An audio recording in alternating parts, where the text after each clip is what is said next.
You're watching A News. I'm Leila Masimova. Here are the top stories for today.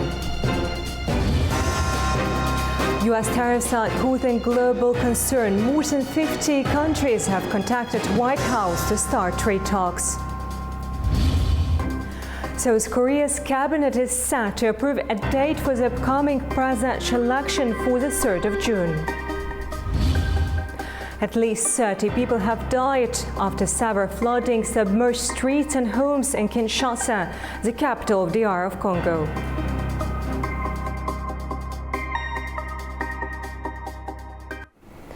U.S. President Donald Trump on Sunday said that sometimes you have to take medicine when asked about the pain of the markets, adding that he was not intentionally engineering a market sell-off.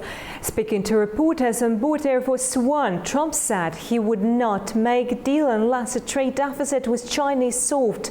He added that he has spoken to European and Asian leaders on the tariffs rolled out by his administration. Hundreds of billions of dollars a year we lose with China, and unless we solve that problem, I'm not going to make a deal. Now, I'm willing to deal with China, but they have to solve their surplus. We have a tremendous deficit problem with China. They have a surplus of at least $1 trillion a year. I think it's like $1.1 trillion. And I want that solved. Europe, is that a place you'd like to also get to? Well, the problem is that Europe has made a fortune with us. You know, Europe also has had a tremendous surplus with the United States. Europe has treated us, it's a little smaller, but they've treated us very, very badly. China has, but Europe has also. Europe has been very, very bad to us. Europe has taken our leaders for a ride. They don't take our cars. They don't take our food products. They don't take anything. Is there pain in the market? At some point, you're unwilling to tolerate this idea of a Trump put. Is there a threshold? I think your question is so stupid. I mean, I think it's I don't want anything to go down. But sometimes you have to take medicine to fix something. U.S. tariffs imposed by President Trump are sparking global concern, with over 50 countries reaching out to the White House to begin trade talks, according to a Trump advisor. While some nations have chosen not to retaliate, experts warn these tariffs could drive up prices, cause economic instability, and potentially trigger a global recession. Israeli Prime Minister Benjamin Netanyahu is visiting Washington, D.C. to discuss U.S. tariffs with President Donald Trump. This visit could be the first effort by a foreign leader to negotiate a deal in person with Trump to remove tariffs. I can tell you that I am the first international leader that is meeting with Trump in regards to such an important issue to the Israeli economy. There is a long line of international leaders waiting to meet with Trump in regards to their economies. I think it shows the personal connection and the connection between our countries that is so essential in this time. In related discussions, British Prime Minister Keir Starmer and French President Emmanuel Macron affirmed their resolve to work together on tariff issues with Trump. Macron emphasised that a trade war is in no one's interest, stressing unity for the benefit of citizens and businesses. China has responded by imposing a 34% tariff on all US imports starting April 10th as part of its retaliation against the US's tariff policies. United Nations Secretary-General Antonio Guterres warned that trade wars harm all parties, especially vulnerable countries. He said it before. He said it more than a month ago, that in a trade war, nobody wins. Right. Our concern right now is that with the most vulnerable countries who are the least equipped to deal with the current situation. Meanwhile, countries like Indonesia, Taiwan and India have decided not to retaliate against US tariffs. Trade experts have criticised the US for imposing reciprocal tariffs, warning of potential backlash and negative effects on domestic inequality. They warned that the policy would ultimately hurt the consumers. Ordinary working Americans will pay for a tax cut that will be enjoyed by a small number. But I would say that the long-run effect of this is bound to be that more and more countries will shift their trade away from the United States. On Wednesday, US President Trump signed an executive order imposing a 10% minimum tariff on all imports, with higher rates for selected nations. If the tariffs take effect as planned, American families are expected to face higher prices on imported goods, particularly clothing and footwear, as most of these products are imported from Asia. Companies like Walmart, Gap and Nike could see significant price increases. Markets worldwide saw a major downturn this week, with US stocks experiencing their worst performance since the 2020 pandemic. Analysts warn that Trump's tariffs could lead to a global recession, with losses in US stock markets reaching $5 trillion. While companies like Apple and Nike suffered losses, small US businesses face potential closures. Despite the economic turmoil, Trump has defended his tariff approach. Israeli Prime Minister Benjamin Netanyahu is in Washington, D.C. He's already met with U.S. Commerce Secretary Howard Lutnick, and he hopes President Donald Trump will ease the tariffs imposed on Tel Aviv when the two meet. Israeli goods face a 17% tax hike. Netanyahu, who has spent the last few days visiting Hungary, said that his talks will also cover the hostages still held in Gaza after 18 months. Now to discuss the seismic shift underway in global trade after Trump tariffs, we're joined by Mark Humphrey-Janner, Associate Professor of Finance at the University of New South Wales from Sydney. Great to have you with us. Thanks for having me. It's great being with you. Professor, how do you see the sweeping tariffs reshaping global trade dynamics at the medium to long term, particularly for emerging markets? Well, the tariffs certainly are going to create some hurdles for emerging markets. So I've seen this in particular with locations like Vietnam, which was hit with a tariff at about 46%. Now, clearly that's going to create some issues, which is why the General Secretary of the Communist Party arranged to meet with President Trump and reached out immediately upon those tariffs coming in. But certainly it will affect developing markets. And part of the problem with this is how the tariff rate was even calculated. So to be specific, the way the tariff rate was calculated is they looked at the trade deficit the US has with that country and divided it through by the imports the US has from that country. Now this creates a bit of a quirk for emerging markets, because many emerging markets will export more to the United States than they could ever hope to import. This in particular is, of course, that GDP per capita in many emerging markets is relatively low, at least compared to the United States, meaning it's almost going to be impossible for them to import expensive US goods to sufficient quantities to offset how much they are exporting to the United States. So to use Vietnam as an example, if they were to completely erase the $123 billion deficit, well, they would need to import that many goods from the United States. Vietnam's GDP is only about $465 billion. What that means is they need to import about 26% of their entire GDP to erase that deficit and get the perceived tariff they impose on the United States down to zero. It creates a major challenge for emerging markets, and many emerging markets are seemingly very much reaching out to the United States to try to paper over these tariffs, to try to shift them back down toward that 10% hurdle.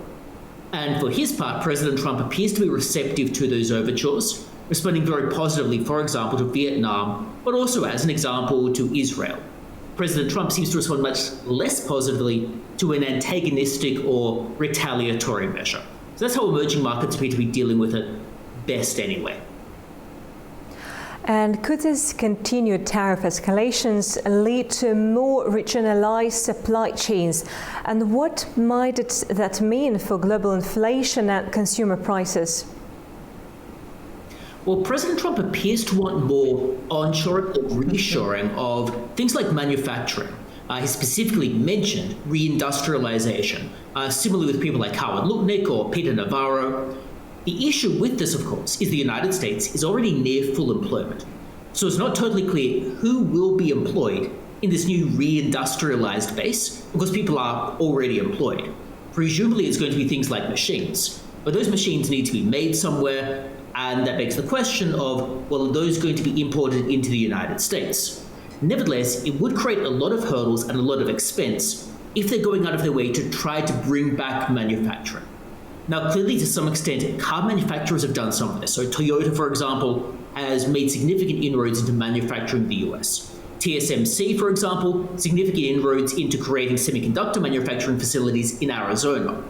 However, there's a limit to how much that's going to occur and a limit to how much that reindustrialization really can occur. The thing that also arises here is while that reindustrialization, that onshoring or reshoring is expensive per se, it's also doubly expensive because you risk entrenching inefficient organizations. So the whole stream of academic literature that shows that CEOs often become entrenched when you protect them with tariffs, which means it's difficult to discipline them when they're underperforming. That's going to be an issue that could exacerbate cost increases. Mm-hmm. Thank you for your time. Thanks so much. It was great being with you. Thank you. As global trade tensions rise, the automotive industry is feeling the impact of US President Trump's 25% tariffs. As the Seoul Mobility Show, exhibitors are adapting their strategies in response to the tariffs. At the 30th annual Seoul Mobility Show on Saturday, exhibitors and attendees gathered to showcase the latest in automotive and construction technology, all while navigating the challenges posed by global tariffs. The event, held in South Korea, opened amidst escalating trade tensions triggered by the 25% reciprocal tariffs imposed by US President Donald Trump, which affected countries including South Korea. These tariffs are expected to increase prices for consumers and disrupt the global auto industry. I invest in stocks, so I'm experiencing significant losses due to the tariffs. As for vehicles, I think sales will vary depending on how the brand makes them and what their good points are, regardless of the tariffs. In response to the 25% tariff on imported vehicles, Jaguar Land Rover has paused US shipments for April, citing the importance of the US market for its luxury brands. This move reflects broader challenges facing the UK auto industry, including declining demand and the shift to electric vehicles.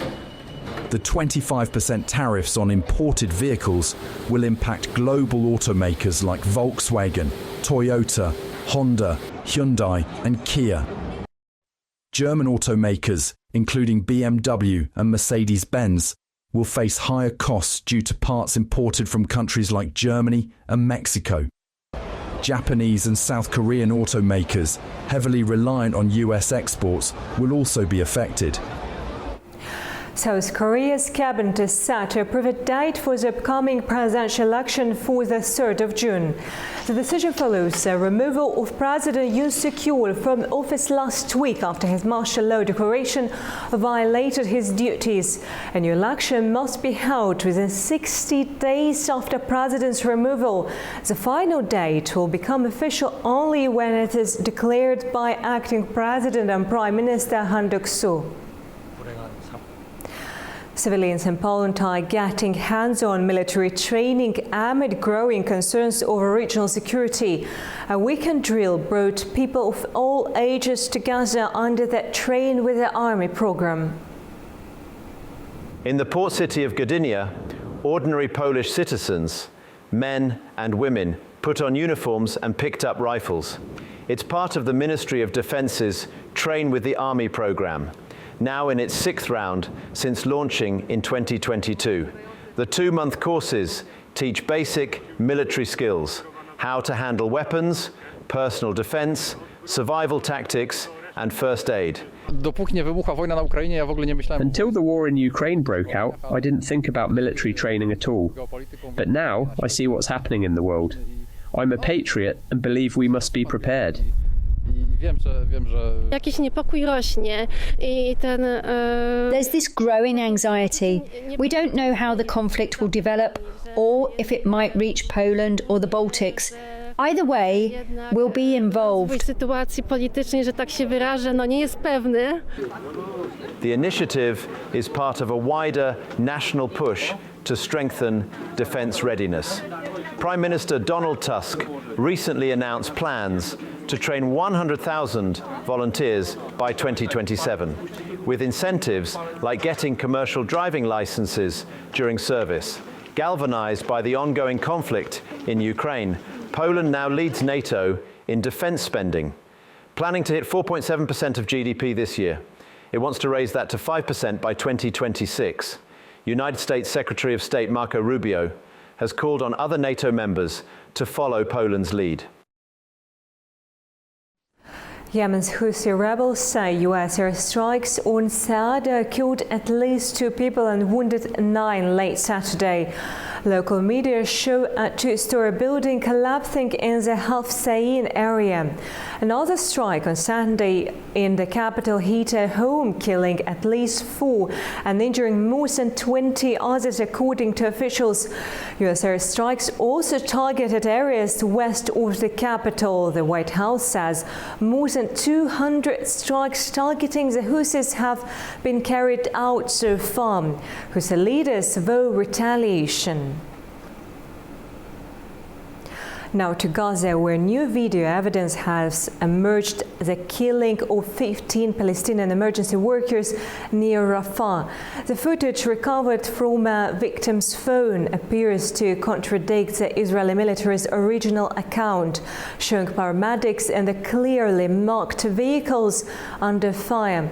Both the United Nations and the Palestinian Red Crescent are now calling for independent international investigation, saying this may amount to war crime.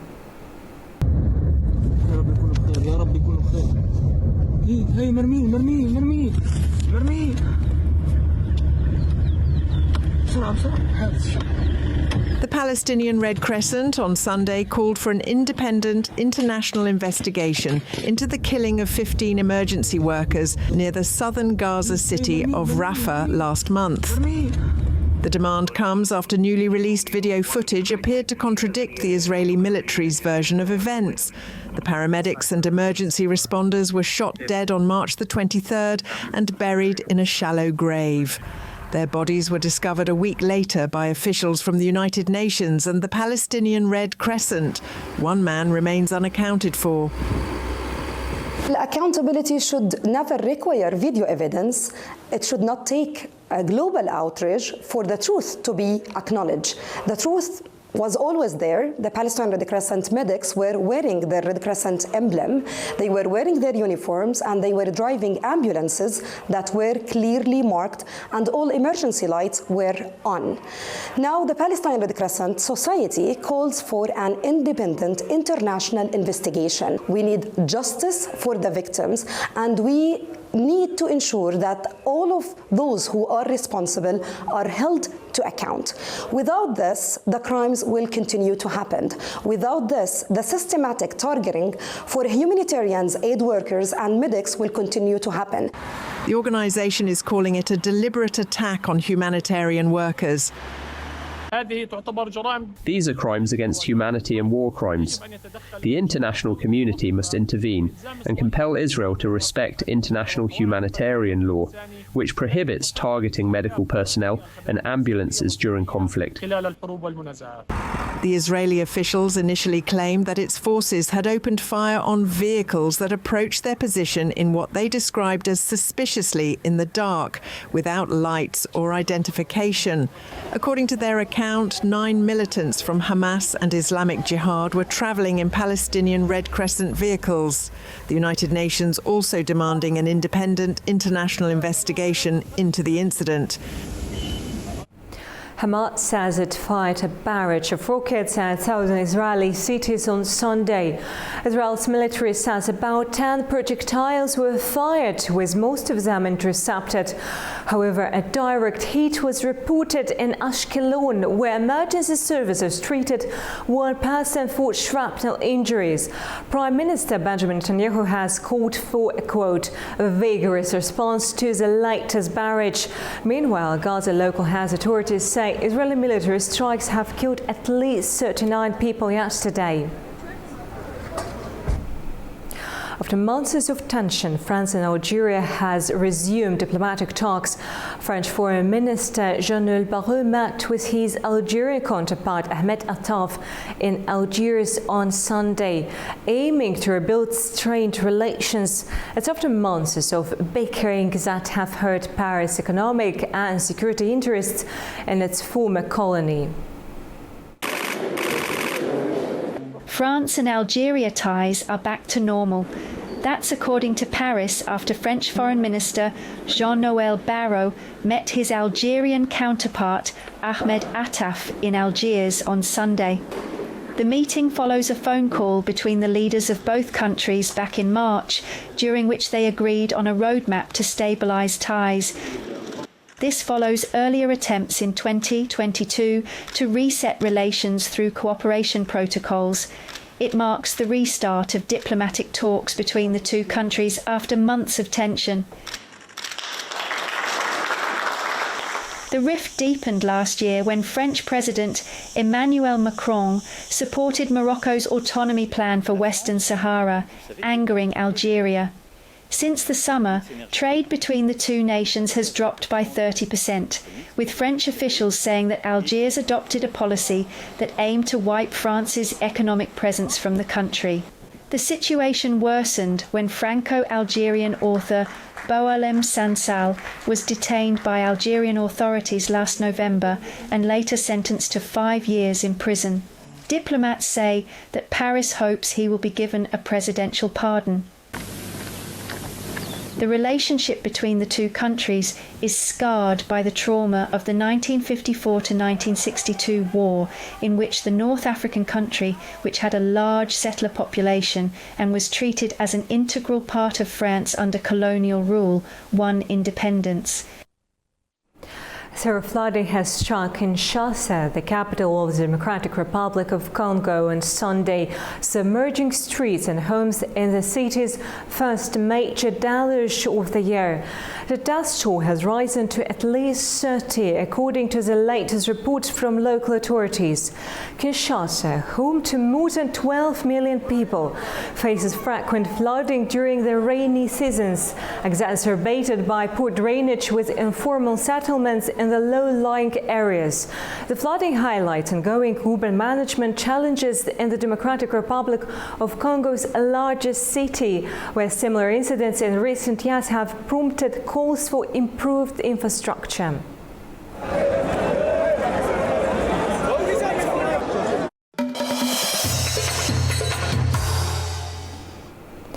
Technical work begins this week in Sofia on the Azerbaijan, Turkey, Georgia, Bulgaria Green Energy Corridor.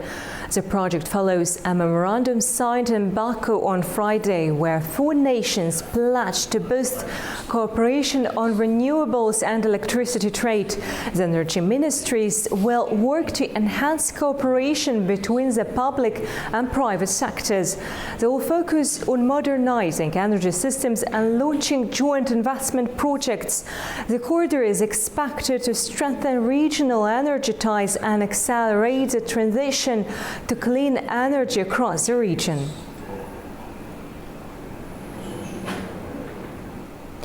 The 150th Assembly of the Inter-Parliamentary Union is being held in Tashkent, Uzbekistan.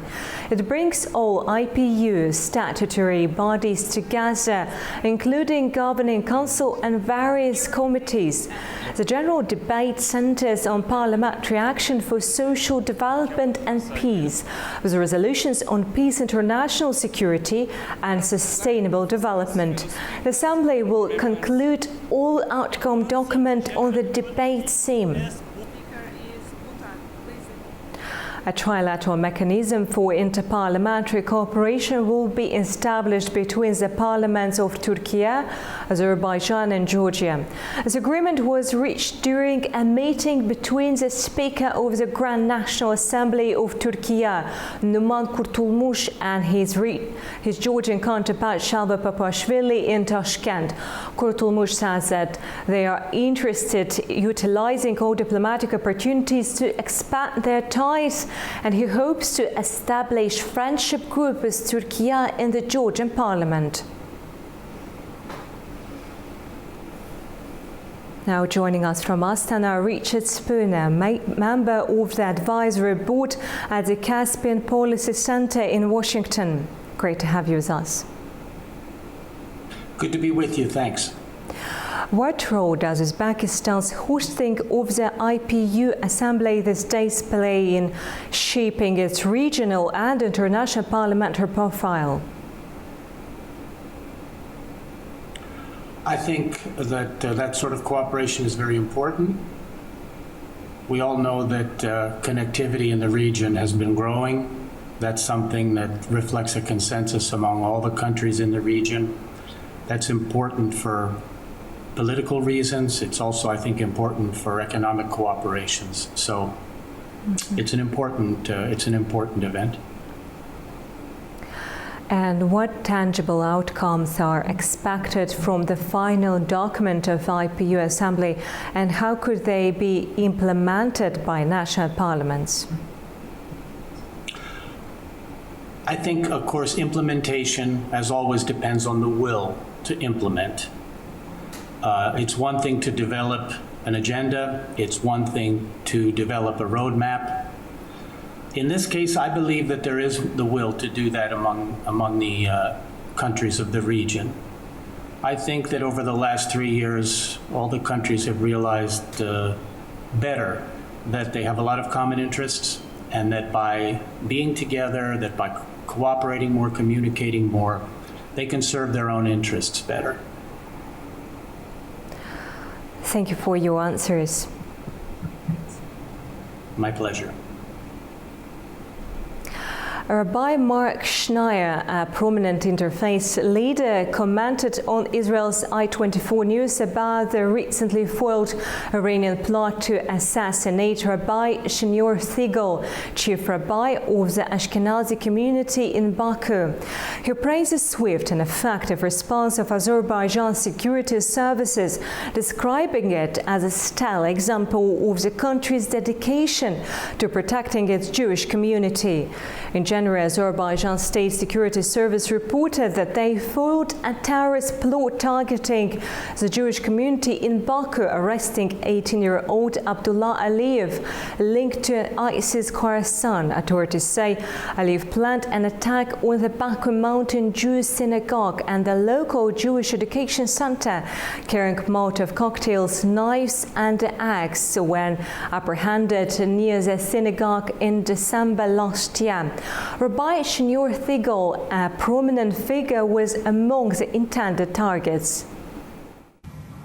Well, the star of the plot is the president of Azerbaijan, President Aliyev. You know, when we think of Azerbaijan, as I have repeatedly shared on your show, that of the 57 Muslim nations, I believe Azerbaijan is Israel's greatest supporter. At the same time, President Aliyev has this extraordinary commitment and reverence for the Jewish community of Azerbaijan. There are close to 25,000 Jews who lead a very prosperous Jewish life in Baku and other cities and regions in Azerbaijan.